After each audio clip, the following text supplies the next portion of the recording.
முத்திரை நேர்களுக்கு வணக்கம். இன்னைக்கு இந்த வீடியோல தனுஷ் டைரக்ட் பண்ணி தனுஷே நடிச்ச ராயன் படத்தோட மூவி ரிவ்யூ தான் பார்க்க போறோம். படத்தோட கதை என்னன்னா, படத்தோட ஸ்டார்டிங்ல தனுஷ் சின்ன பையனா இருக்காரு. தனுஷோட அம்மாவுக்கு 4வது குழந்தை பிறக்குது. தனுஷோட தம்பிங்க தனுஷ் கிட்ட கேக்குறாங்க, அண்ணா உனக்கு தம்பி வேணுமா தங்கச்சி வேணுமான்னு. அதுக்கு தனுஷ் சொல்றாரு, ஆல்ரெடி தம்பிங்க நீங்க இருக்கீங்களடா, எனக்கு தங்கச்சி தான் வேணும் அப்படின்ட்டு சொல்றாரு.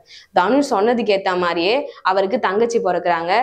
தங்கச்சிக்கு அவரே பேரும் வைக்கிறாரு. சாமி பேரான துர்கா அப்படின்ட்டு தன்னோட தங்கச்சிக்கு பேர் வைக்கிறாரு.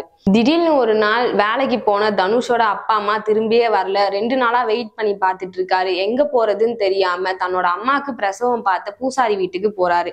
அங்க அந்த பூசாரி என்ன பண்றாருன்னா, அந்த குட்டி குழந்தை தனுஷ்க்கு ஒரு தங்கச்சி பிறந்தது இல்ல, அதை விற்க ட்ரை பண்றாரு. இது தனுஷ் தெரிஞ்சுக்கிறாரு. உடனே அந்த பூசாரியும் கொன்னுட்டு அங்க இருந்து தன்னோட தம்பியும் தங்கச்சியும் கூட்டிட்டு சென்னை வந்துடுறாரு. சென்னை வந்துட்டு ஓரளவுக்கு வளர்ந்து ஒரு ஃபாஸ்ட் ஃபுட் நடத்திட்டு வராங்க.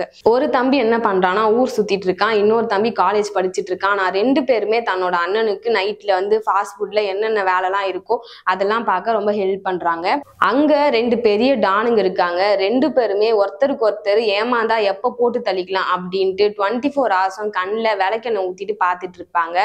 இதுல நம்ம தனுஷ் எப்படி இன்வால்வ் ஆனாரு, நம்ம தம்பியும் தங்கச்சியும் காப்பாத்தினாரா அப்படின்றதுதான் படத்தோட கதை. இது தனுஷோட 50வது படம். அதனால மாசான மசாலா சாங், மாசான இன்ட்ரோ சாங் அப்படிலாம் வச்சு ரசிகர்களை தெறிக்க விடணும் அப்படின்லாம் நினைக்காம ஒரு நல்ல கதை களத்தை சூஸ் பண்ணி அதை ஒரு ஆர்கானிக்கா எடுத்து மிகைப்படுத்தாம சொல்லணும் அப்படின்ட்டு ரொம்பவே ட்ரை பண்ணியிருக்காரு.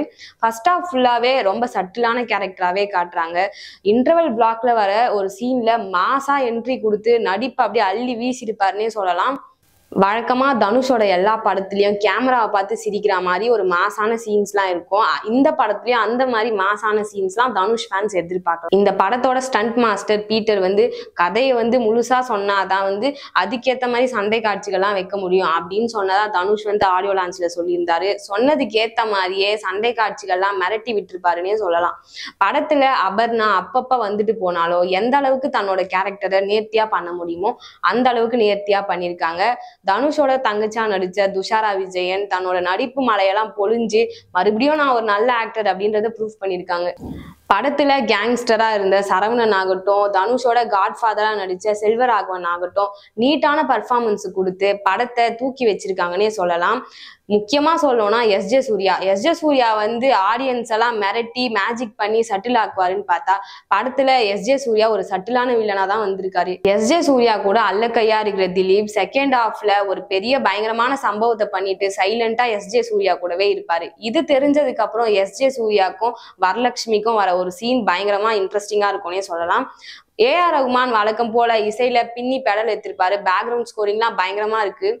படத்துல ரத்தம் தெரிக்கிற நிறைய சண்டை காட்சிகள்லாம் வரதுனால படத்துக்கு ஏ சர்டிபிகேட் கொடுத்துட்டாங்க. அதனால குழந்தைங்களோட பார்க்க முடியாது. மொத்தத்துல ராயன் மாணிக்கமா இருக்க பாஷான்னு சொல்லலாம்.